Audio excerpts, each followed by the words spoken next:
Welcome to the Podunk Polymath, a podcast dedicated to the sentiments of a secular, sarcastic, screwed-up Southern SJW and skeptic.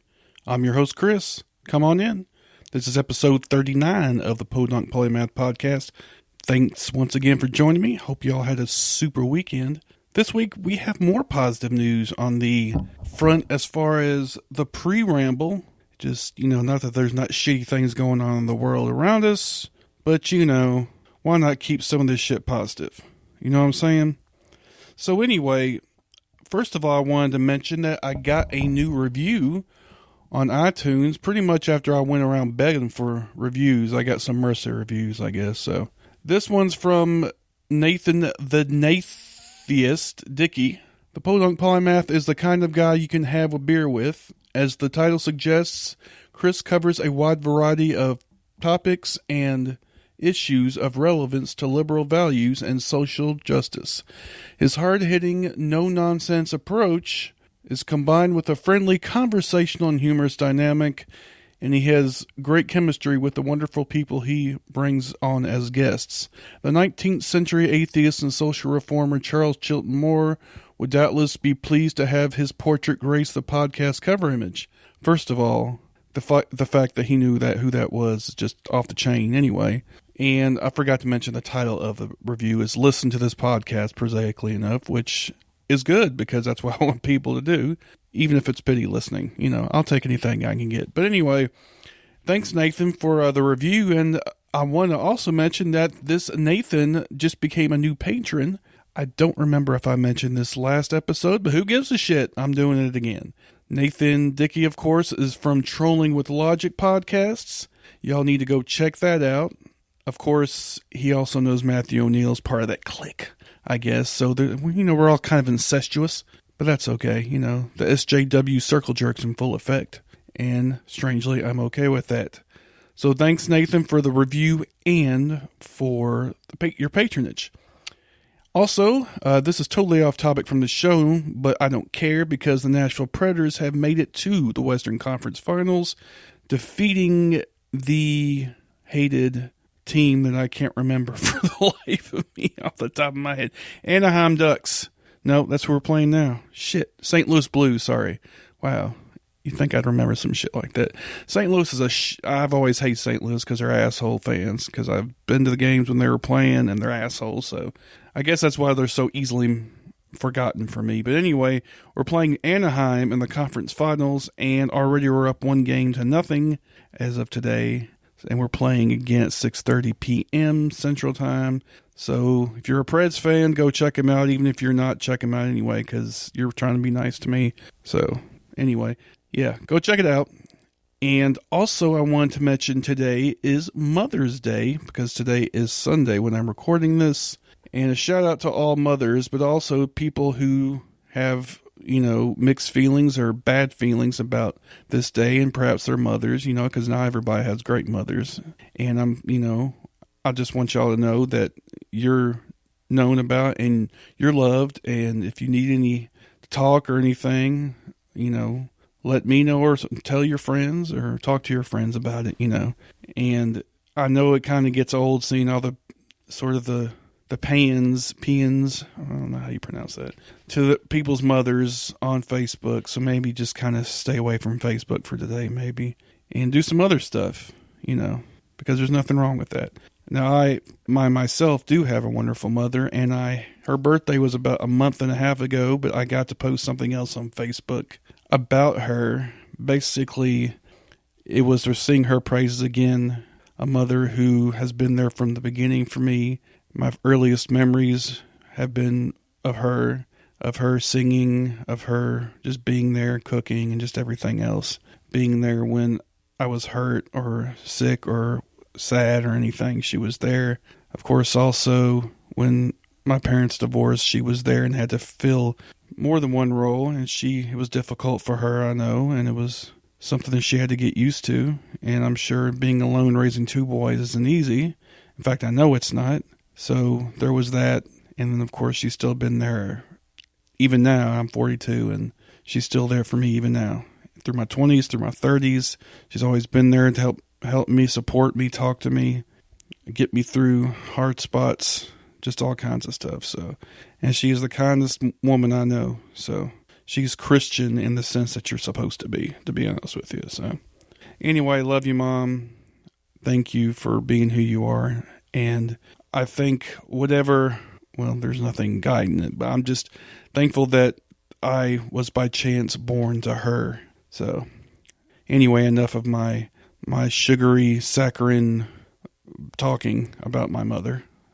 I know y'all want to get on with things. So this week we have the Nebos, Shanon and Mark, kind of split things up a little bit.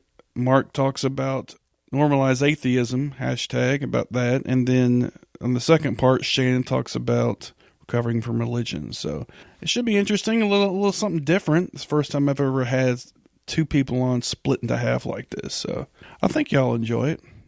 Anyway, on to the interview. Do you know where Saskatchewan is? Probably not. It's in Canada. If you do, you might know a city named Regina. In Regina, there's a studio. And in that studio, there are, at least once a month, a bunch of skeptical atheist geeks and goofballs who get together to do a podcast. We are the Brainstorm crew, and we're trying to help spread a bit of reason and critical thinking while still having fun. Never taking things too seriously, but still not accepting everything we're told. We go through different topics, exploring them in depth, and often disagreeing. We try to stick to provable facts, and we never trust in myth. That's why we say we're woo-free since 2013. You can find us on iTunes, Stitcher, or Spreaker under Brainstorm, or check out our website, brainstormblog.net. I can't promise you'll always agree with us, but I can promise you'll have fun listening to us. Hi, I'm Trav Mamone. And I'm Morgan Stringer. Do you like drunken rants, major shade throwing, and semi-funny skits? Do you often find yourself reading the news and thinking, are you shitting me? Then check out the Bi-Skeptical Podcast. Every 2 weeks, we discuss politics, religion, and current events from a skeptical point of view. You can find us on iTunes, Spreaker, and Stitcher. Check us out, because in the end, we're all a little bi-curious. Welcome to another edition of the Palaver here in the Podunk Polymath Podcast. This week I have with me a gentleman that I have seen online quite a bit, and he's a really cool guy. He is the founder of the Be Secular and the creator of the Normalize Atheism campaign. I present to you Mr. Mark Nebo. How's it going, Mark? I'm doing great. Thanks for having me on the show. I'm excited. Yeah, man. I appreciate you coming on. Like I said, I've seen you online quite a bit, along with your wife Shanon, and I keep track of y'all's activities. And sometimes you post interesting things that make me think, certain topics. And you seem to get a little bit of discussion going on some of that stuff, but which is always good. I think people need to think about things, but try to go outside their comfort zone. But anyway, we wanted to have you on this week because you have started the, I guess I should call it, hashtag Normalize Atheism campaign. And of course, you're also involved with Be Secular. Why don't you tell me a little bit what the Normalize Atheism campaign's about? Sure. It didn't start out as a campaign. I mean, that's kind of why we left the hashtag in the name when we made it kind of an official thing, is because that's really how it started.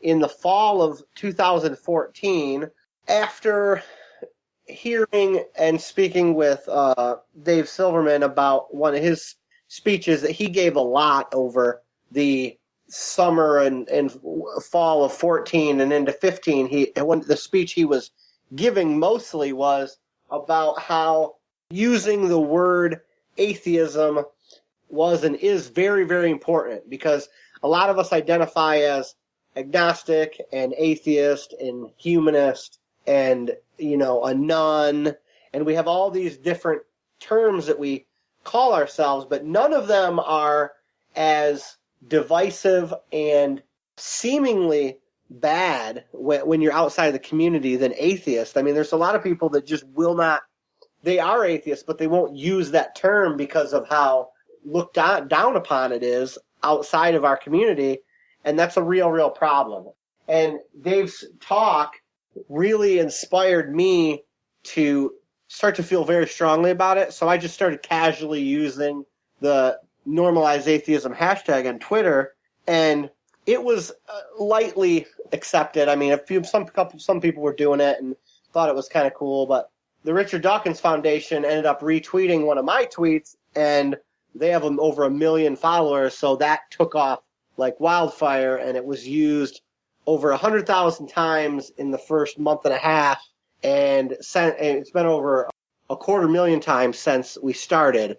So it really became something where people were really into it and really could feel like it kind of spoke to them and it resonated in their life. And they were doing a lot of what I recommend, which is using the hashtag when not even really talking about atheism, just saying, I am, like right now, I'm holding my 5-month-old son, and my wife is with my 2-year-old, and kids are, we're raising kids, and that's normal, and we also happen to be atheists. That's kind of the goal of the campaign, is to get people to use it in a way that allows people from the outside to look in and say, this person is just like me, they just happen to not believe in God.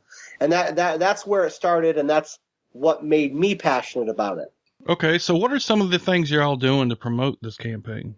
Well, the hashtag is the genesis and the focus of the campaign, and it's the reason being, and I know a lot of times that some people get criticized or they get looked down upon or they get kind of sorted out for keyboard activism, and a lot of us in the atheist community that are activists in real time do often take our activism to the internet and to Twitter and to Facebook, and a lot of the things that we do are information based.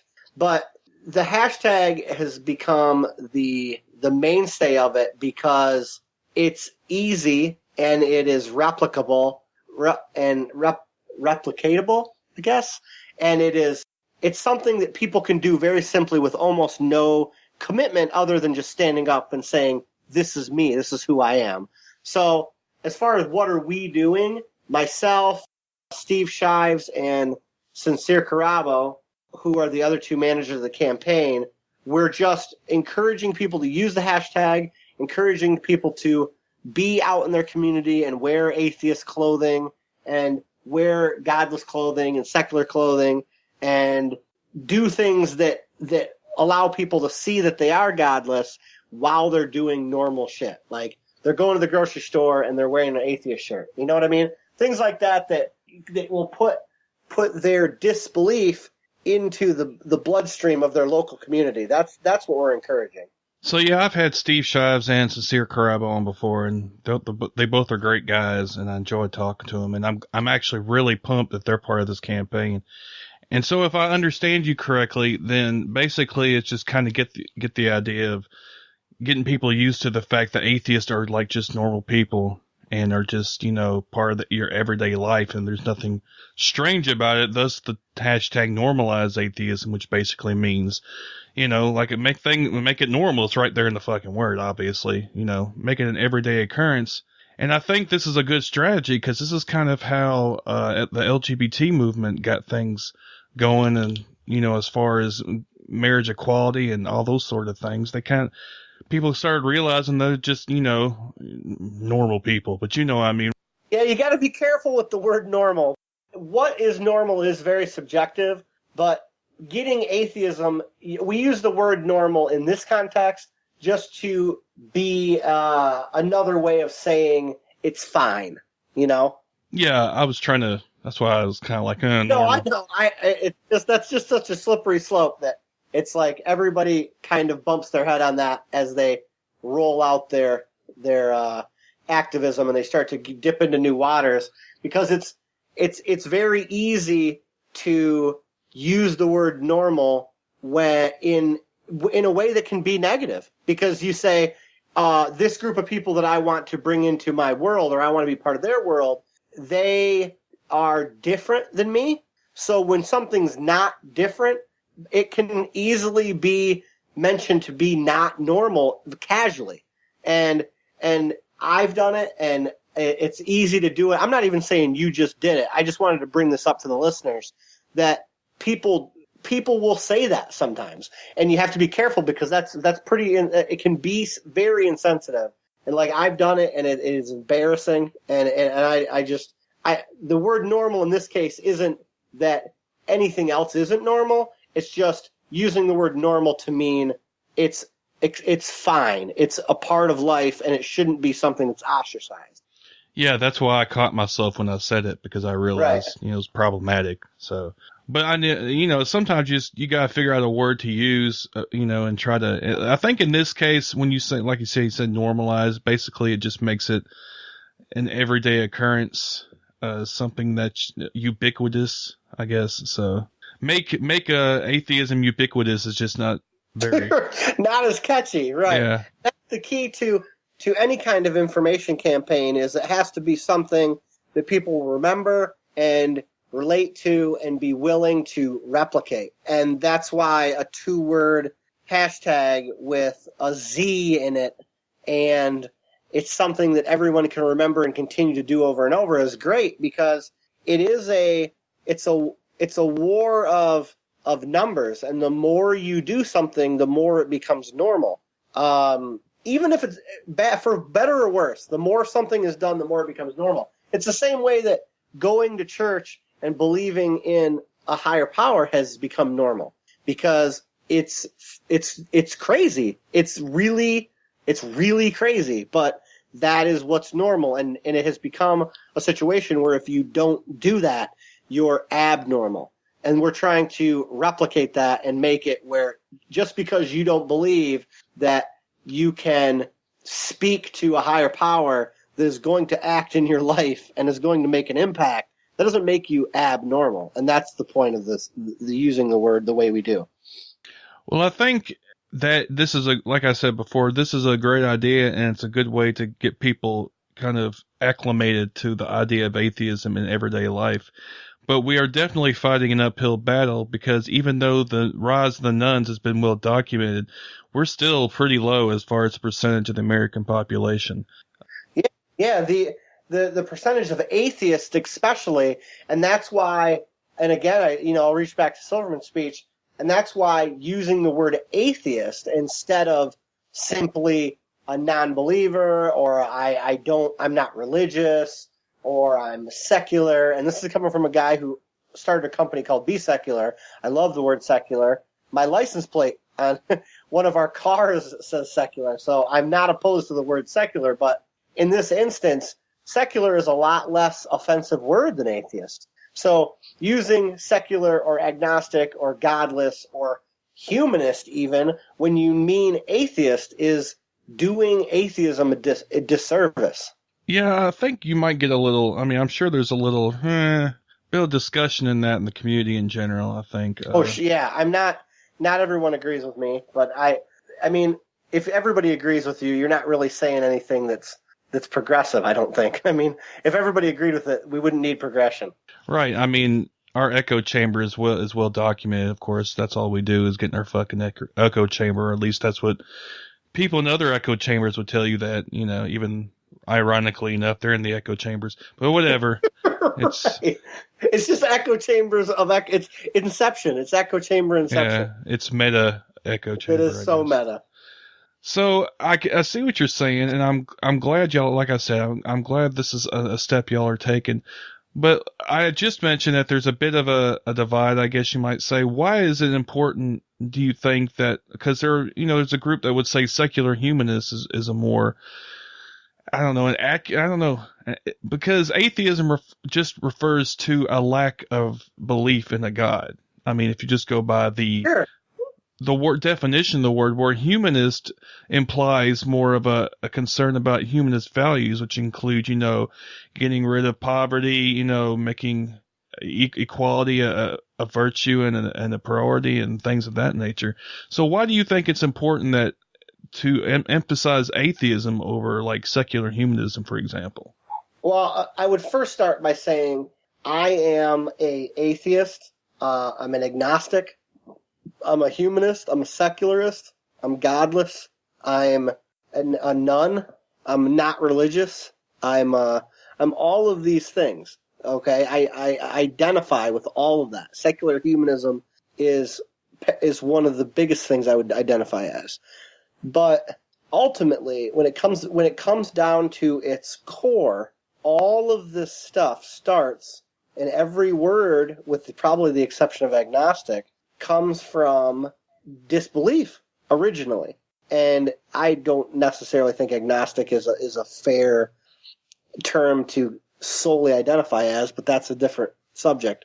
But atheism is the basis of all of this, and it is the most hated of the group outside of our community. That's why I think it's important to identify how you see fit, but do not be afraid to use the word atheist in your identification.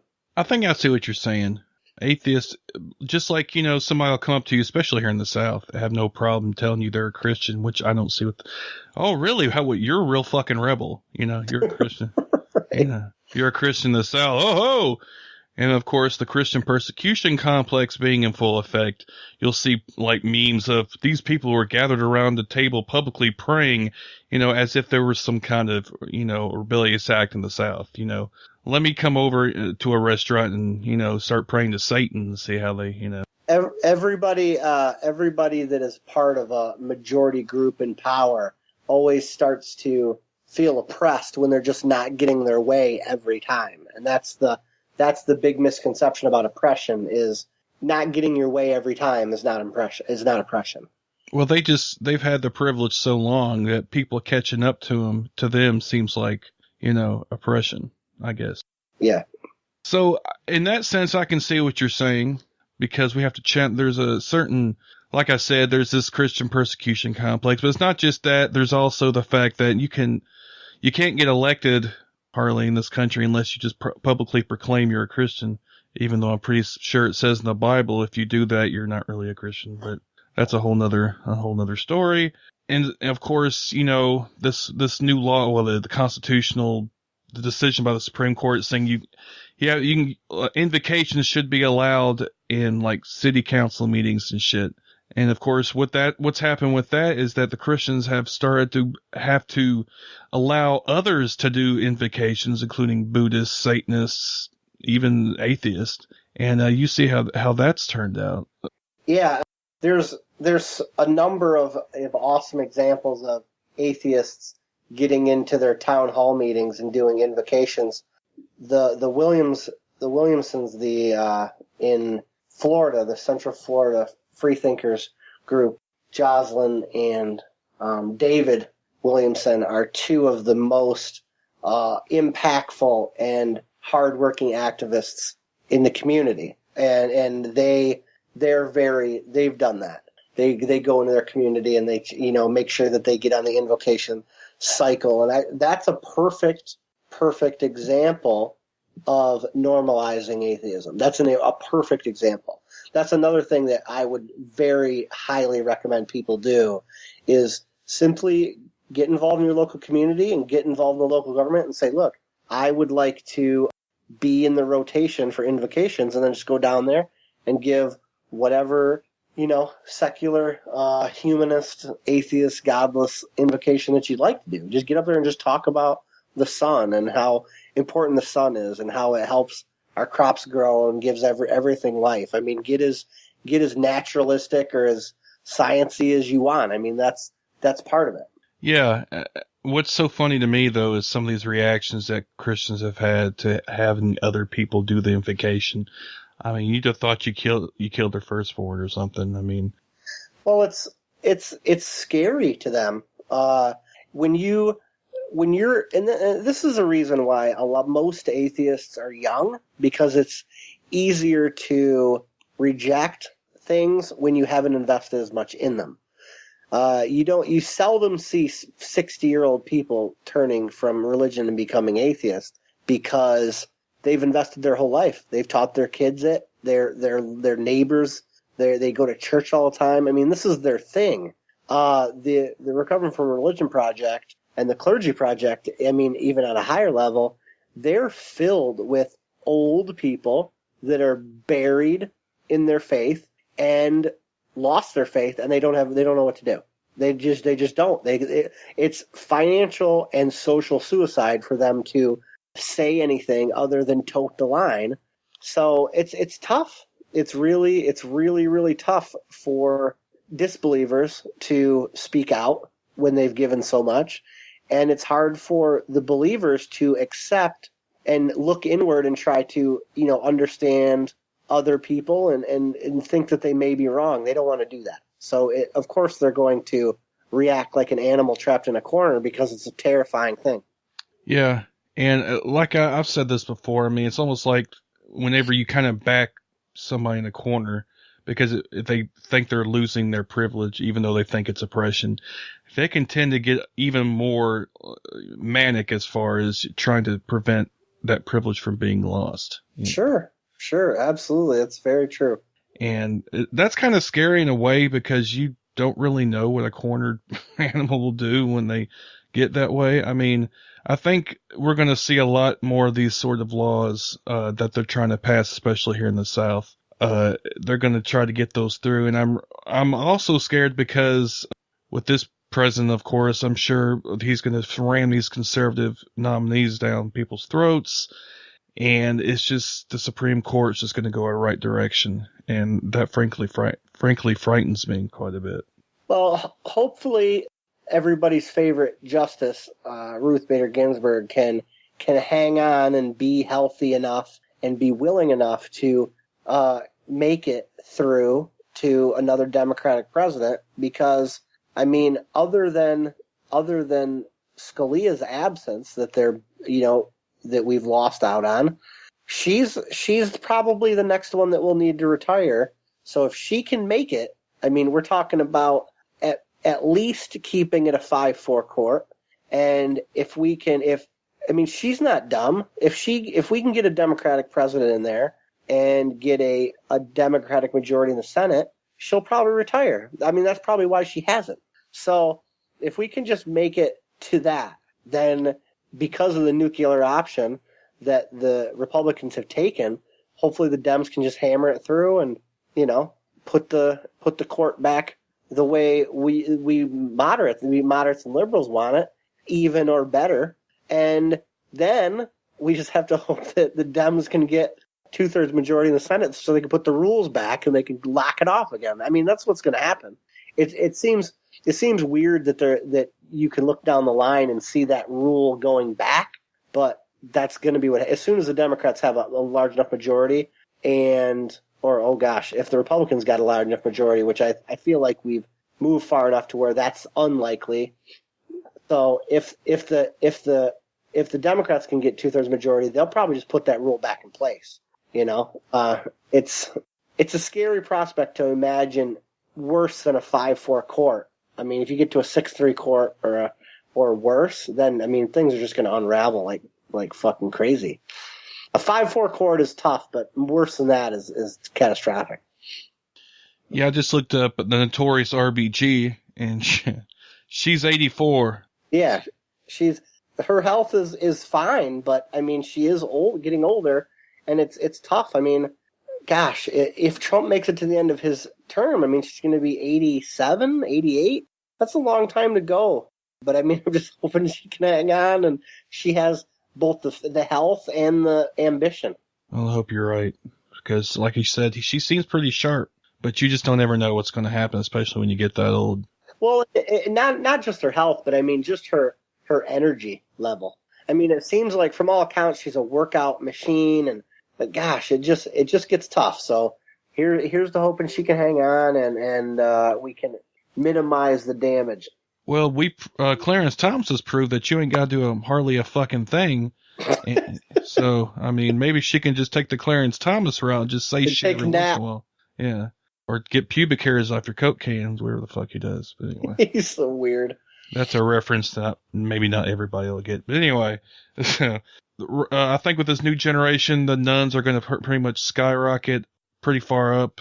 And that's that's a good point because I'm glad you said that because I'd forgotten. Another part of the Normalize Atheism campaign is trying to activate the nuns and try to act and allow them to feel comfortable with the term because they're such a large group that if we can even activate just a fraction of them, we can really make a very big difference because so many people that aren't religious and are atheists but don't give a shit, the atheists, the opt-outers, they don't engage at all. They don't vote against the religious bloc. They don't vote at all, a lot of them. And that group is a powerful group, but they just don't. They're not active. Yeah, apathy has been the biggest problem, I think, just in general, regardless if it's them an atheist or getting the Democrats to turn any young Democrats to turn out, and vote against these Republicans. That's the reason that a lot of this shit has happened, because people just aren't coming out to vote. Yeah, and I don't know how you combat that. Really, to be honest with you, what you don't do is fucking do the same status quo shit like the Democrats seem to be doing now. But I don't know. They just seem to want to keep doing the same thing instead of like trying to go in a progressive direction. But that's just my opinion on the matter. Well, we're seeing it with both the extremes of both parties are the loudest, but they get the least support. I mean, you're really, really, really nuts liberals and you're really, really, really nuts conservatives are the ones we hear the most from, but people don't support those people at the voting booth. They just don't. And the majority of people vote marginally left or marginally right of center. Very few people are voting way off and voting. I mean, if that was the case, we would have had Jerry Falwell in Congress, in the White House, or we would have had Jill Stein in the White House. You know what I mean? We don't vote like that. Yeah, I know. It's like the squeaky wheel gets the grease or whatever, Yeah. The minorities seem to, like the Tea Partiers, kind of started that whole movement. And now they have to basically cater to some of their right bullshit. But I don't think the left has an equivalent movement, or they haven't up until this point. And they, I mean, good. I mean, good.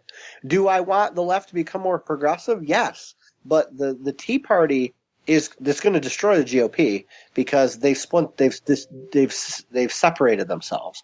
So now you have hardline conservative Republicans and which are going to throw the Tea Party aside, and the Libertarians are going towards the Tea Party side. But then you have your moderate Republicans that don't want anything to do with them. So like they say, a divided army is not as strong as a united army. I think the Tea Party movement is what's going to ultimately be the cause of the downfall of the Republican Party, which is great for liberals. But I'm glad we don't have some kind of group that has 20 seats in the House that are part of the Democratic Party but don't vote Democrat. That would hurt us right now, I think. I'm glad that for the most part, Dems pretty much vote even. They pretty much toe the Democratic line. I wouldn't agree with that necessarily, especially the Democrats who are in conservative states tend to fuck us up some. They're super moderate. They're super moderate, and they're very, like I said, the marginally left of center and marginally right of center. I do agree with those guys being tough to deal with, but it pales in comparison to how difficult it is for the mainline Republicans to deal with the Tea Party. Because in Congress, I don't know how many it is, but I think it's something like 24, 25, 26 Republican Congress people are Tea Partiers. And they get together, and that's a pretty big group of votes to sway, and they stand against the GOP too. So you've got this group of people that used to vote your way, now they're outliers, and it's hard to get shit done. And I'm not going to cry a river for the Republicans, but that's a problem. And I think that's really one of the biggest hurdles that the GOP faces. I'm glad they face it, but I just wouldn't want that kind of situation in the Democratic Party, despite the Dixiecrats and the Southern Democrats that do the occasional thing that turns a blind eye to the progressive side of things.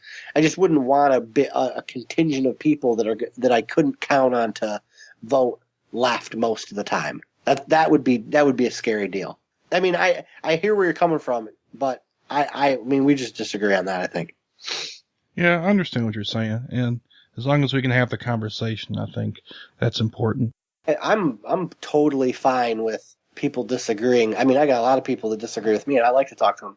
I mean, look at Steve Shives. He's part of the one of the managers of the campaign, and he's one of the most divisive people in our community. There's so many people. There's going to be people who listen to this podcast that don't want to participate in the Normalized Atheism campaign because they don't like Steve Shives. There's going to be people that like your podcast, and we talk about Steve Shives, and they're not going to listen to your podcast anymore.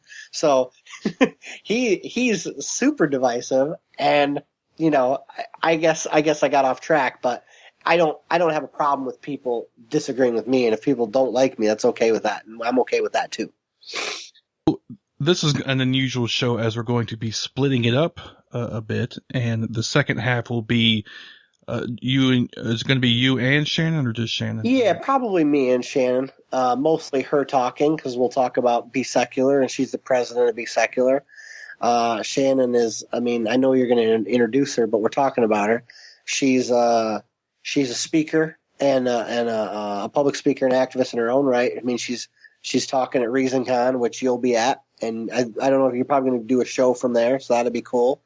But she speaks around the country on parenting and breastfeeding and secularism and kids in the secular movement. That's her big speaking point.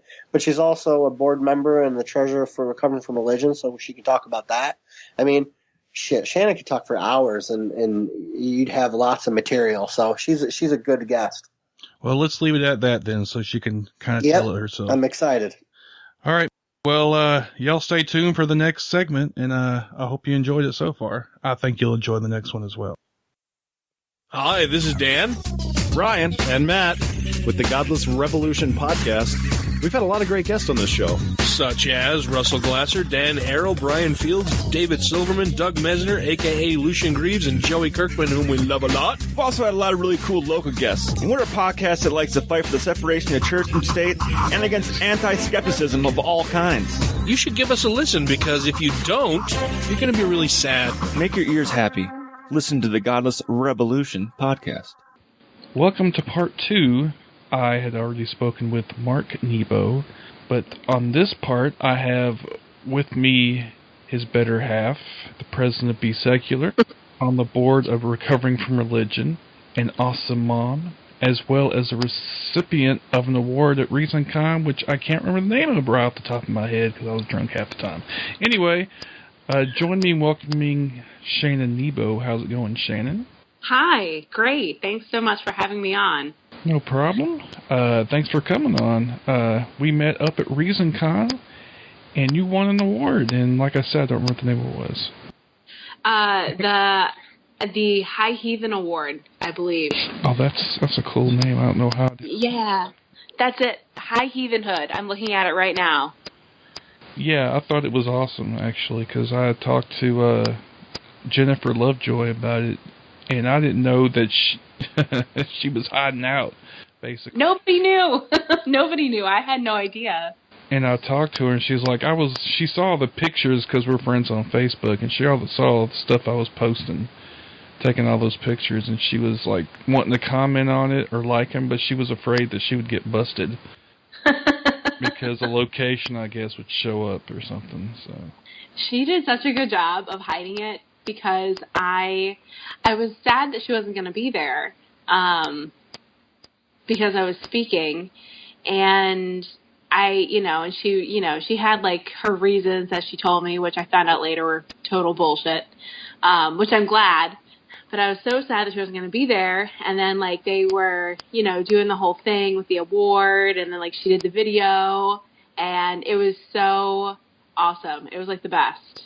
It was the best thing that could have happened, was for her to walk through the doors. Yeah, you really just freaked the fuck out in a good way. She's my family. It kind of I guess ties in with what I'm going to be talking about with Recovering from Religion. But Jennifer, I met her in person about 3 years ago. I was just pregnant with Nova, who's now 2. I was like early pregnant, and I was tabling at it's like a big camping conference. a progressive Christian festival, actually, called Wild Goose. Okay. And it was in North Carolina, and she lived in North Carolina at the time, and Mark couldn't come with me. And he didn't want me going by myself because it's just a lot, and I was feeling kind of tired, and like the morning sickness had like started kicking in. So he just kind of reached out to her and was like, hey, can you help her out? And she hates camping, but she said yes anyway. I don't know why. And she came and camped with me and helped me, and we just became really close, good friends. And she's been like, she's my family. Her and her husband are like my family, and my kids are like their adopted grandkids. And she came and she was there when Jupiter was born. She was right there in the room.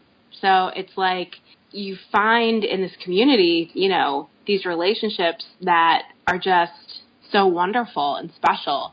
And it's invaluable having this community that we have, I think, for those reasons. And ReasonCon proved that, but then again, I could go on, and I already did go on a ReasonCon about ReasonCon, an whole episode, so, you know, let's try not to get sidetracked than that, because it was so awesome. I could talk about that for hours, but anyway. Yeah, so I wanted to have you on talk about, first of all, I wanted to say that if you had listened to the first part for my listeners, that I think I said that Mark was going to be on too, but that didn't happen, which is fine. He was in the first part, which is cool. So I just wanted to go ahead and say that before anybody was like, what the hell happened to Mark? So anyway. I can get him. No, it's cool. It's cool. He's being lazy right now. He's just laying upstairs. I told him to come down here with me, and he was cuddled up with Nova and was like... No. The child comes first. Oh, no. Nova's sleeping. Oh. He's fine. Mark Mark doesn't want to get up. That's whatever. We had plans. Whatever. It's not that big a deal. Okay. So, yeah, I wanted to talk to you about recovering from religion, which you are on the board on. Yes. So, I guess just tell me what it's all about, basically. All right. Well, Recovering from Religion is a nonprofit. It's been around since 2009 and was founded by Daryl Ray. And what we do is we help people to cope with the transitional process between believing and not believing, and then helping people to cope with whatever fallout may occur as a result of them becoming a non-believer. We have 3 different projects.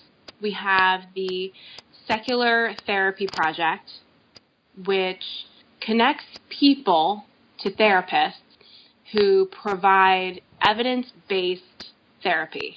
Now, you would think that every single therapist would provide evidence-based therapy, but a lot of people, especially in more conservative areas, will go to their therapist, and their therapist will suggest that they pray or suggest that they seek out religious or spiritual remedies for their problems, which are not evidence-based practices, and therapists are not supposed to be doing that, but they do all the same. So we have a database of secular therapists that are thoroughly vetted, and we help connect people to those therapists that need help. So that's one of our projects. And we have, I think we've just hit the 300 therapist mark. So we're really making a lot of progress there. And we have thousands of clients in our database that have been able to find help with these therapists. We also have the Hotline Project, which people may have heard of before. The Hotline Project is a way for people who are in kind of maybe a crisis situation where they just really need to talk to somebody, or maybe they are just, their need isn't quite so urgent, but they still need some help kind of finding their way. And they're able to reach out to our hotline agents who can kind of talk them through what they're going through and provide peer support as well as give them resources. We also have local groups. So it's peer support, but it's where people can meet up locally and anonymously and talk about their issues. So those are our 3 projects that we have going on right now, and that's what Recovering from Religion does. I seem to recall them being at the last ReasonCon, actually, them doing a presentation. Was that the same organization? Yes. I believe we were at the last ReasonCon under different leadership at that time, but the mission statement is the same. And the last ReasonCon was 2 years ago, too, so that's a little bit has changed since then, and we are actually really excited about what we're doing with the Hotline Project right now. And we are overhauling it and expanding it, and we're making it more accessible to more people. We're also making it easier for our volunteers to do the work that they want to do, which is to help people and talk to people. Yeah, the only reason I brought that up is because I remember the presentation. It really kind of hit. I mean, I was really sad. Some of these calls they were talking about, some of these people that really were considering suicide because they couldn't get any help any other way or whatever, and they didn't know what to do. And I just thought that was really sad, and I was glad this organization was around to help people like that needed that help.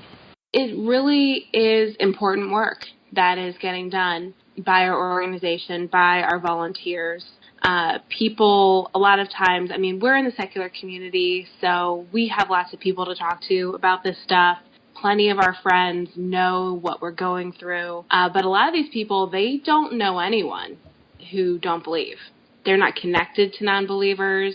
A lot of them think that they're like the only ones, which to us, seems silly because of course they're not the only ones. Lots of people don't believe or have doubts, but the communities that they're in are so insular that they don't have any kind of outside perspective, and they're able to talk to our hotline agents who are able to help them, able to talk to them and listen to them about their problems. A lot of people can't say, they can't even verbalize, well, I don't know if this is real.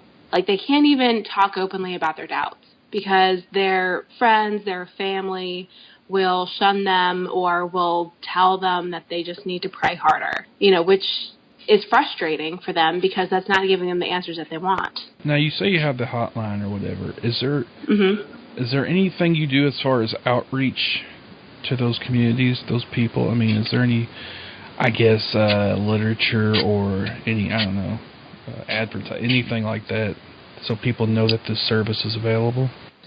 Well, a lot. So you're touching kind of on something that we're starting to realize, and it's that bridging that gap is challenging. We have marketed extensively within the secular community. Most of the people know that we're there, and because of that, those people are able to refer others to us. So word does kind of get out, trickle out. We're on the internet, so if somebody were to do a Google search, they would find us. But we are planning on expanding our marketing into more religious areas, digitally, of course. I mean, we don't, we're not going to go knocking on doors.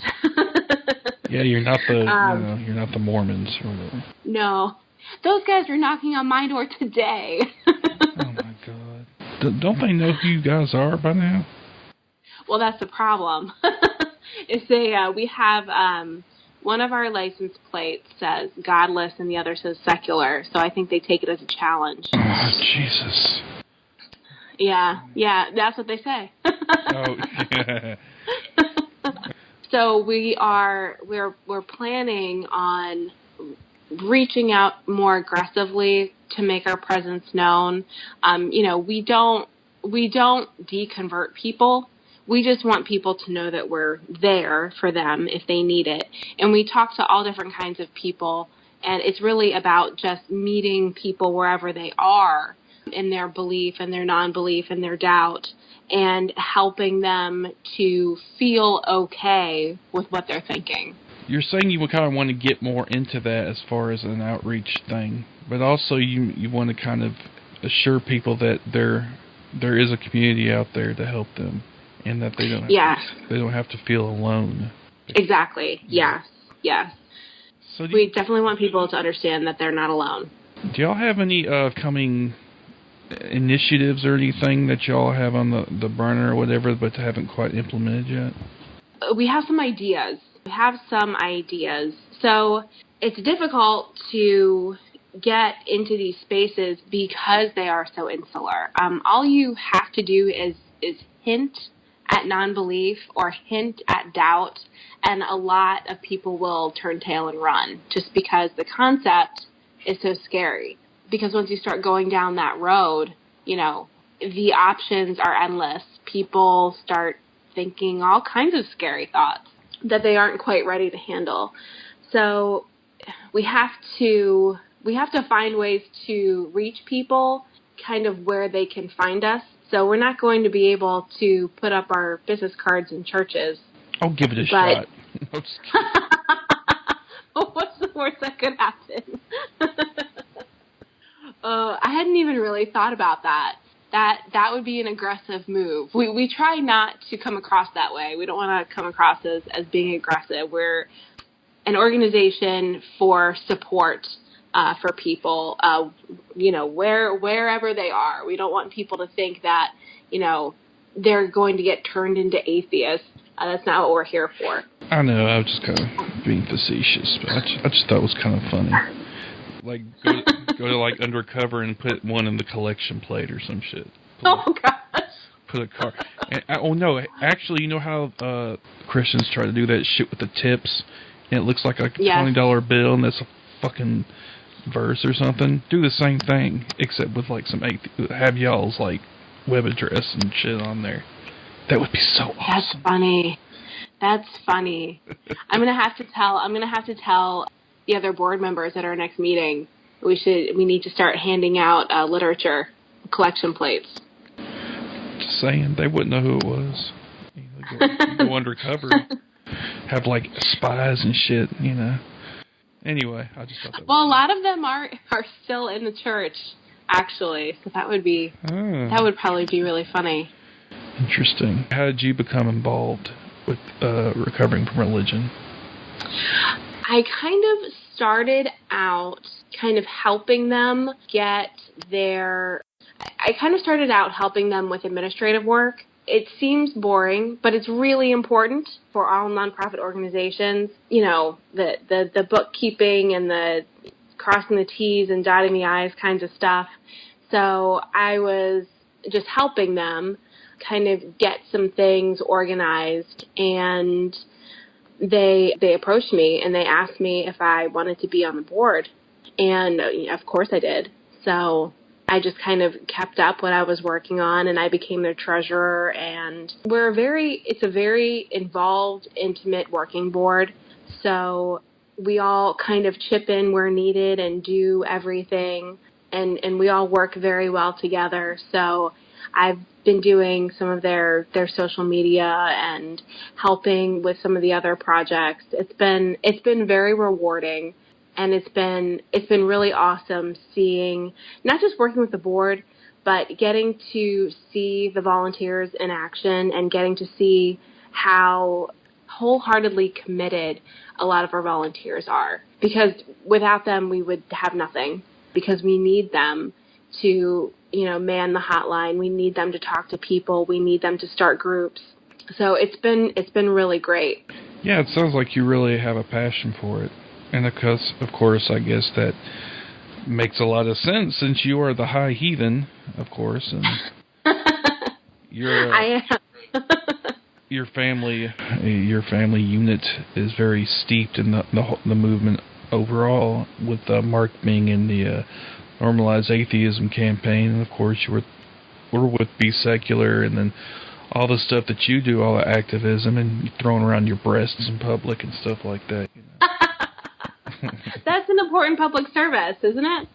I think so. I think normalize. There's a hashtag normalize breastfeeding in public. That's kind of a long hashtag. There is that hashtag. Mark has told me about it. Because whenever he goes to type in normalize atheism, normalize breastfeeding comes up first. I do remember that, actually. Something like that coming up a while ago. I don't remember how long ago. But yeah, that's definitely something that, yeah, because I did a silly meme where it was me like no shirt on with my moobs or whatever, and it was like half of it was you doing the breastfeeding. I think it was the Reason Rally or whatever. Yeah. And then I had me with my fat ass. I was like, she's considered, whatever, inappropriate because she's doing this in public, but she was shamed and I'm just some fat dude. Nobody says nothing about me, so the hypocrisy. It was so funny about that picture. Like, I tell people, like, sometimes I have to kind of, I've talked about the picture before with other people, and in the picture, you see me, and I'm feeding Nova, and I think he was like 14 months old at the time. So he was a toddler at the time, and I had started the weaning process, but he was getting ready to go down for his nap, and I would feed him before he would go to sleep because it would help him to calm down.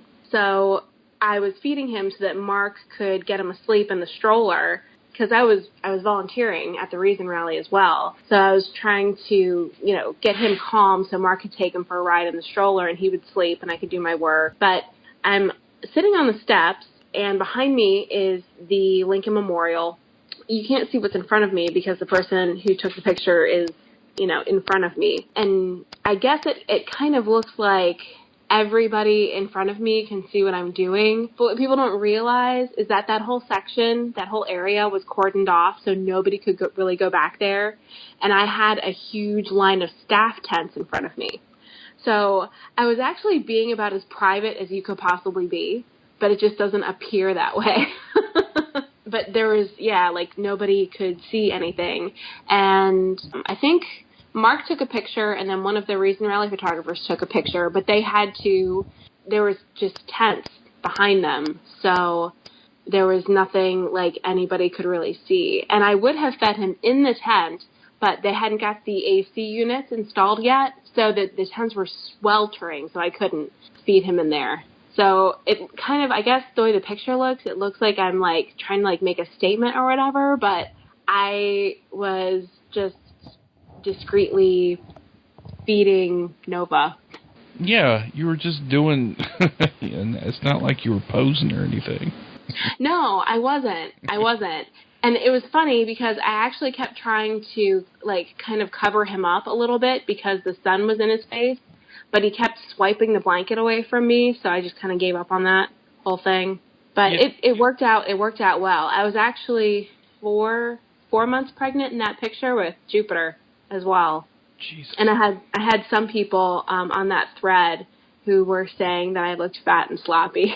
It was so funny. Yeah, I remember you saying that. I was like, wow, that's seriously fucked up. Kind of body people can be so mean. Yeah. Well, especially in the anonymity of like social medias. You would never say that shit to somebody's face. No. People, yeah, it's amazing the things that people will say on the internet that, of course they would never say to your face. I know, it's ridiculous. It just pisses me off so much. But anyway, it's a whole non sequitur, I guess. But let's come back. It's kind of related. People wouldn't be so prudish about breasts, I don't think, if it weren't for, religion telling women that they need to cover themselves up. That is true, actually. That all comes back to that puritanical streak that was this country was founded on, Exactly. I mean, that's just, it's ridiculous. Anyway, so recovering from religion. Y'all are doing good work, and you all seem to be expanding. Y'all have good ideas. Yes. We are. So I told you we were kind of changing the way the Hotline Project works, and we are. So we are really looking to get volunteers. And when I say the Hotline Project, I have to remind people we have a hotline, like a phone number, but we also have a chat line, which is so much easier for a lot of people to do because our volunteers can do that right from their phone. They can chat with people who are also chatting in right from their phones. And if you go to our website, www.recoveringfromreligion.org, there's a little chat bubble in the lower right-hand corner, and that allows you to talk to our chat line agents. And it works the same way as the hotline. They all go through the same training. It's just, I think, adds another layer of access to support.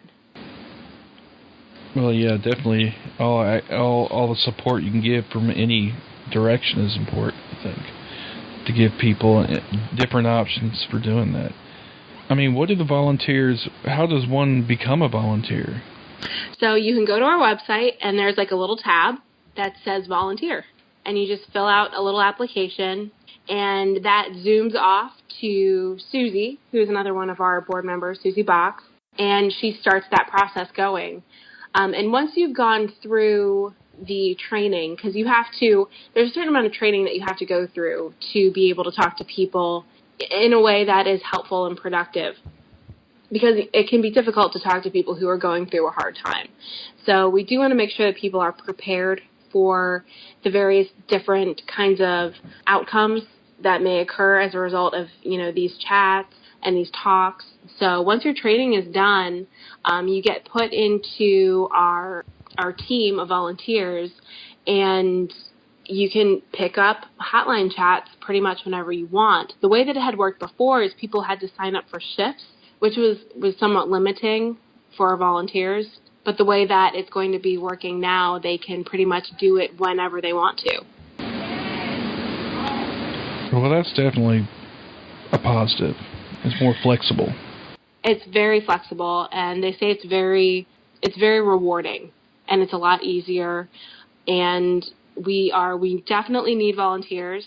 So if you've ever felt the need to help somebody else, if you ever felt like you want to do something that would really matter to somebody, volunteering for us would be amazing. Well, why don't you tell everybody where they can find Recovering from Religion in general? We are on Facebook. We are on Twitter. We have started a YouTube, and our website, again, is www.recoveringfromreligion.org. So make sure to come and like our Facebook page, follow us on Twitter, and I'm doing a lot of that social media stuff, so feel free to chime in on our page if you see something you like. I love that. We also have a newsletter that you can sign up for, and you can find all that information on our website. You can also find resources on our website to help you cope, to help you talk to people who are trying to cope with doubt, with transitioning into non-belief, with dealing with the fallout from their friends and family and community. So definitely come to our website and check it out. And I'm really excited about what the hotline is offering and what we're getting ready to offer. We're also going to be expanding on our support groups a bit, and that's very exciting as well. Yeah, it sounds like an exciting endeavor. A lot of good things are happening. Yes. It's a great time to get on board with us right now. Especially you're doing a lot of positive things and helping people and probably saving lives even, I would think. Keep people from, doing something they shouldn't. Well, even if it's not saving lives in a literal sense like that, it's saving lives in that we're helping people to live happier. That's definitely true. Well, Shanon, I appreciate you coming on, taking time out from having 2 kids. And 3 kids. Shit. I forgot about the older one, yeah. The teenager, yeah. He's usually more easygoing with stuff like this. I don't have to worry about him waking up suddenly. Yeah, and if the way Noah was running around at ReasonCon was any indication, you have a lot on your hands there. Yeah, he keeps me busy. All right, Shan. Well, again, thanks for coming on. I appreciate you talking to me. Thank you so much for having me on. No problem. Hope to see you soon. All right. Thanks, Chris.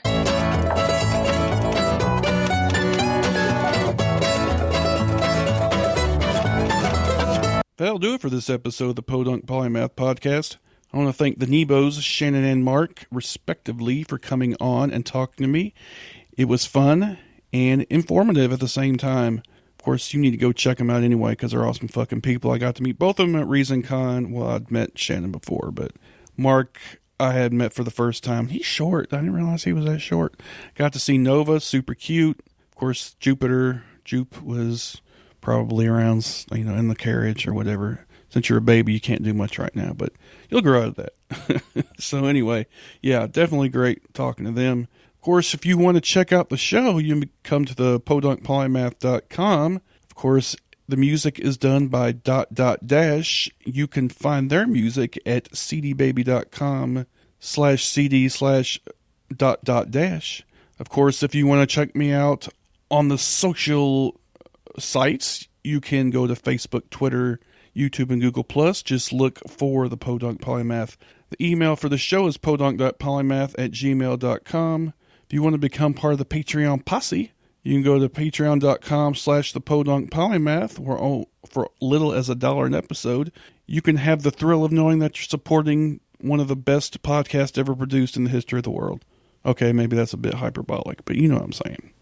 The call-in phone number is 615-378-POPO, 7676, which you're displaying your freedom and you're resisting Trump when you call that number, which sounds better because nobody ever calls, and I want to make it sound like you're doing something important when you call it, even though you're probably really not. Of course, you can become part of the Podunk Polymath Podcast Posse Facebook group, which is, a secret group. You can go to facebook.com/group/the Podunk Polymath Podcast Posse. All those words are separated by periods.